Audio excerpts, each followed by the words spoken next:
Ketika aku tahu aku hamil, dunia rasanya penuh dengan harapan. Aku dan suamiku sudah menunggu momen ini sejak lama. Setiap hari kami berbicara tentang bayi yang akan lahir, siapa yang wajahnya akan lebih mirip, dan bagaimana kami akan membangun keluarga kecil yang bahagia. Namun, semua itu hanya ada dalam pikiranku. Aku tidak pernah menyangka, dalam masa terindah sekaligus terberat bagi seorang wanita, suamiku justru menyembunyikan sebuah rahasia yang mengubah segalanya. Awalnya, aku tidak curiga. Hubungan kami memang pernah mengalami naik turun, tapi aku pikir itu hal biasa dalam rumah tangga. Saat kehamilanku memasuki bulan kelima, aku mulai melihat perubahan sikap suamiku. Ia sering pulang larut malam, alasannya karena pekerjaan. Ia juga mulai lebih sering memegang ponsel, bahkan membawanya ke kamar mandi. Jika dulu ia selalu penuh perhatian, kini ia menjadi dingin, seolah-olah kehadiranku hanya beban. Aku berusaha untuk mengerti. Aku tahu kehamilan tidak hanya membawa perubahan bagi seorang ibu, tapi juga bagi suami. Aku berpikir,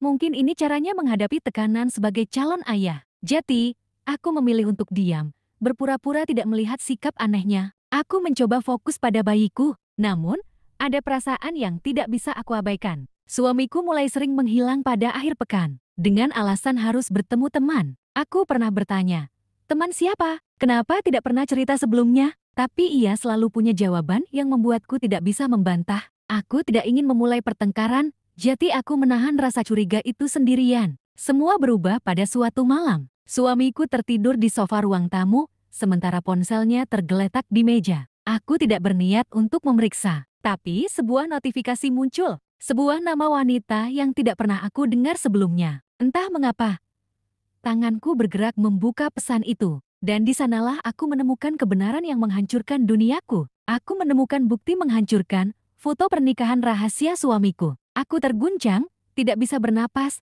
dan air mataku tak berhenti mengalir. Kepalaku berat, tubuhku gemetar, dan hatiku terluka. Suamiku mengakui kesalahan setelah berbohong, mengatakan masih mencintai aku. Namun, bagiku, tidak ada alasan yang membenarkan pengkhianatan tersebut, terutama saat aku memberikan seluruh hidupku untuknya. Hari-hari setelah itu menjadi mimpi buruk. Aku harus menghadapi kehamilanku sendirian. Sambil mencoba menerima kenyataan yang begitu pahit, aku tidak bisa berhenti menangis setiap malam.